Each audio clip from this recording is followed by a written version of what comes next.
Yo guys, it's Slinxy, and in today's video I'm going to be showing you guys how I edited my Valentine montage that I posted. I don't know how long, it was like 2 days ago from when I'm recording this. I don't know when this video is going to go up, but if you didn't, I'll show a little clip on the screen here, and make sure you check it out because I spent a lot of time and hard work making it, and I think it came out pretty well and it's really good. My best montage by far. But yeah, let's jump into the Davinci Resolve, and I'll show you how I made it. Right, so here we are in Davinci Resolve, and I'm not gonna obviously recreate it because that would take too long and I couldn't record the video that long, but I'll throw the clips up because it's not gonna render because I'm recording and because there's tons of layers and stuff like that. So I'll show the clip of the intro and then I'll talk you through how I made it.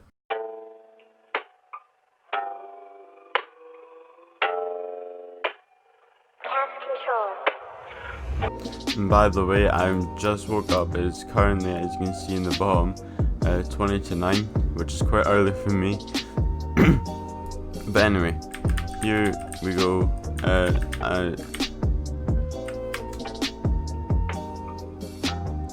So what I've done here, I'll explain the best quickly first. Let me go and retime curves, was it? Yeah, so what I just done was when the beat hits, I kind of speed it up and then slow it down quickly, so it's as if the guitar strums are like moving the camera.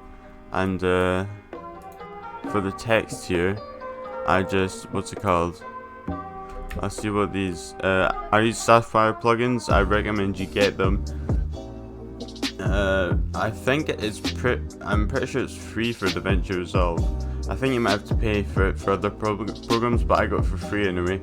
I don't know where you get them, so I won't be able to put a link, but just search up on YouTube after this how to get Sapphire plugins on DaVinci Resolve, and you'll probably find it there. But yeah, I just use this S underscore, which is the Sapphire plugin. Swish 3D, and it kind of just makes it come in and then go out.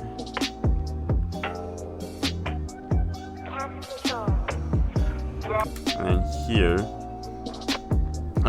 you just go on YouTube and you search up cinematic transitions, sound effects kind of thing, and I used the MP3 converter, and I just downloaded it, and then you just like cut out the one you want and just slap it on.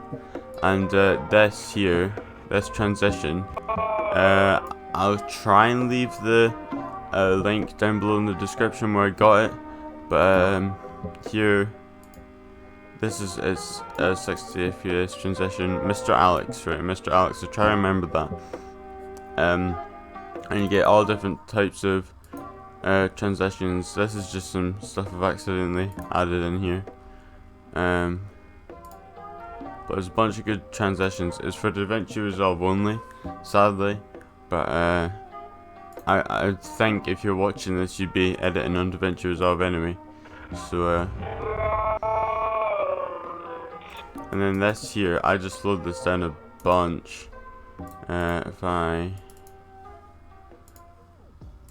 it's just, what's this at? It's at 70%. And then it's like, I don't know, it's kind of, it's hard to describe, but sometimes you kind of just know where it's gonna be slow and where it's gonna be.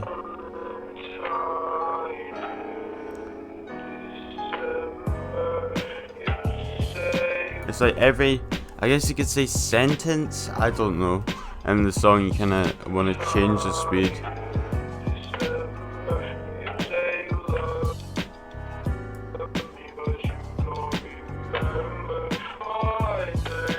And then here what I done was, shout out to Daps, by the way, he helped me learn this, he taught me this. What you do is, let me find the keyframes. You put like a keyframe, then like 5 frames forward, you put another keyframe and zoom it in a bunch, and then you do that the same with the cinematic, or the next clip. Sorry, it doesn't even have to be a cinematic. What we've done here. Yeah, it doesn't even have to be a cinematic. It's just 2 clips. It's like a zoom in effect. And then here with the black bars, it's so simple. All you literally do is go to crop. I don't know. Oh, it's on my adjustment layer, that's why. You go into crop, you put like, you start there. I literally went, what was it, 7 or 8 frames forward and just set them to 100. So then what happens is that they come in. This was just a blur effect. I might make a tutorial on how to do the screen split. If you'd like to see that, you can comment down below, because I can show that pretty easily.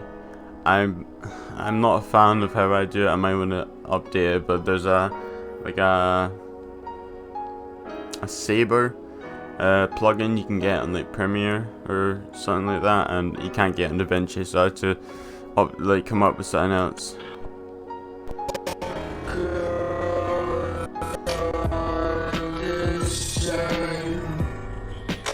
And as you can see here, you just fade them out. So you do the opposite.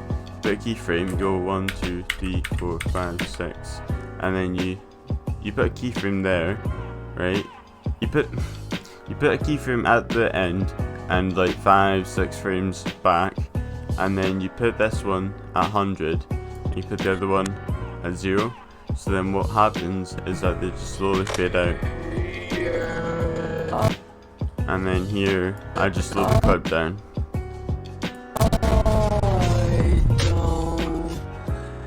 Then I can fade this clip out.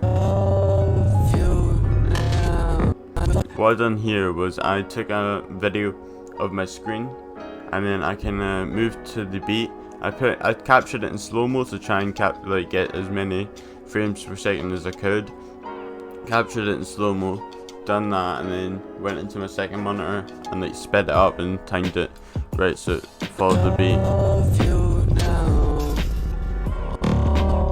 And that's me just doing the zoom thing again, but a bit faster.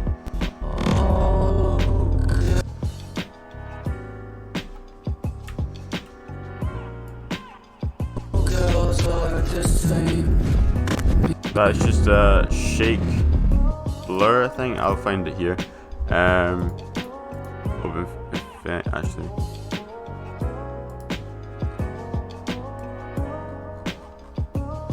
Maybe a sapphire transition.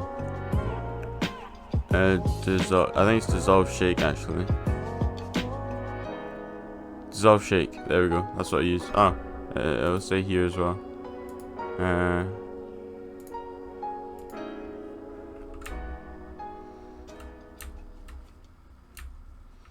Yeah, dissolve shake. There it is. That's just another Sapphire plugin that I do recommend you get Sapphire plugins. Yeah, again, just another zoom in. And then this is a glow effect. I'll quickly jump into Infusion for this. Right, so literally in Infusion, all you do is you go to where the clip hits. You put a keyframe, you bump this up a little bit, and then you go back a few frames, put it to 0, forward a few frames using the arrow keys if you didn't know, and you put it to 0, and that's a good way of adding glow.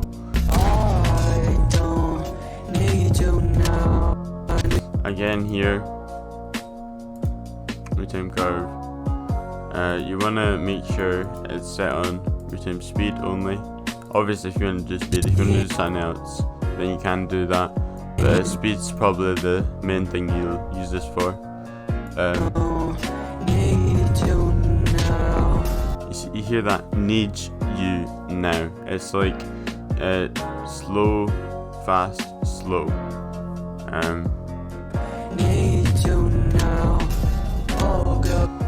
intros are the same. I sped that up a little bit just so that it ends on the beat.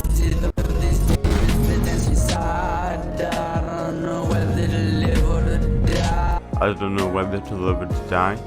Again, let me get up here.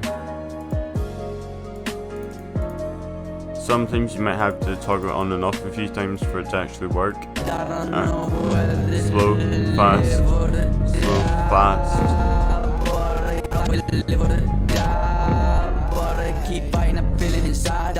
This clip wasn't synced too well.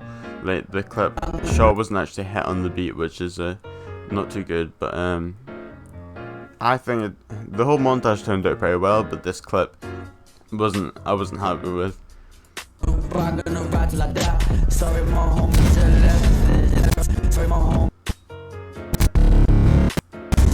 don't know. Again, this transition film left is just from that pack I was on a bit earlier, Media Pool, the Mr. Alex one. I'll leave that linked in the description, or a pinned comment or something like that.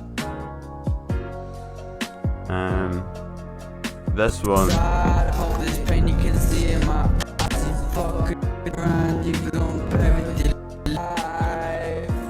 Again, these are just the transitions from that pack here, and then I just took a few cinematics. It's okay, I guess. Another transition from that pack, and then this clip is really slowed down.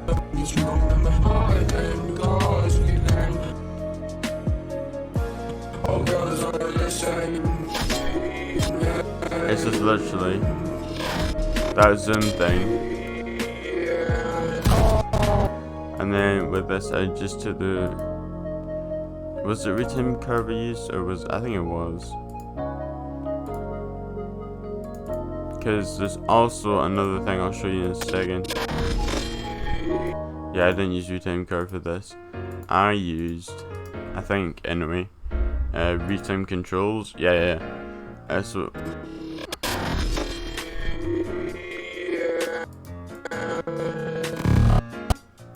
someone called Luva, if you're in the Davinci Resolve Fortnite montage community, you've probably heard of him before.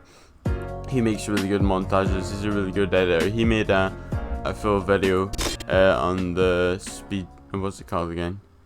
Retime controls, and I'll leave that link down in the description as well if you want to go check that out and learn more with this. But what you want to do with cinematics is like record them at like the slowest the replay will go, and then just speed it up in your editing software, because then it looks so much cleaner. I made a video on recording cinematics as well if you guys like. Pardon me.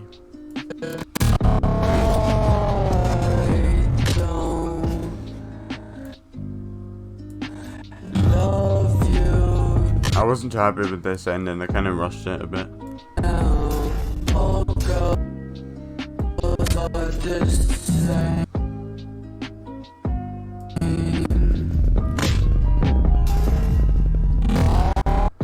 Yeah, I didn't really do too much editing here.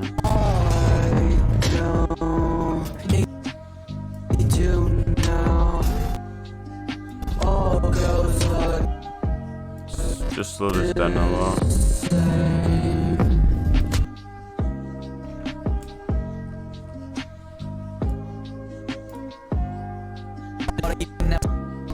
Again, I just took this from creative. I went into replay mode and I just recorded me dying, and then sped it up and kind of synced it to the beat.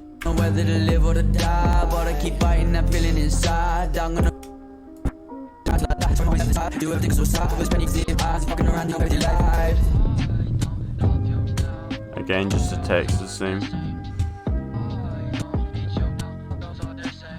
And I just took the fader, I don't even know what it's called, and yeah, I just dragged it back.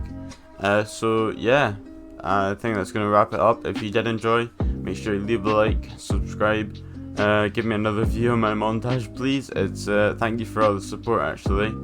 It's at the time recording, it's like nearly 100 views already, which is just crazy. The support has been unreal for a channel my size anyway. And I'll see you in the next one. Goodbye. I accidentally forgot to put this in the video, but what I'd done at the very end, once I finished everything and I was about to render, I added color correction and RSMB. This was the settings I used for it. I didn't do it that strong, because if you do it like how it's default, it's really blurry and you can't really see anything, you can't read text or anything like that. I don't know if I've done much, to be fair, but I don't know much about it. And then color correction, I literally just went in the color tab for loads, and I just tweaked around with these a little bit, put the contrast saturation up, and then tweaked with these. Didn't really do too much. It does take a while to render, but it's worth it in the end. So yeah, I'll see you in the next one. Goodbye.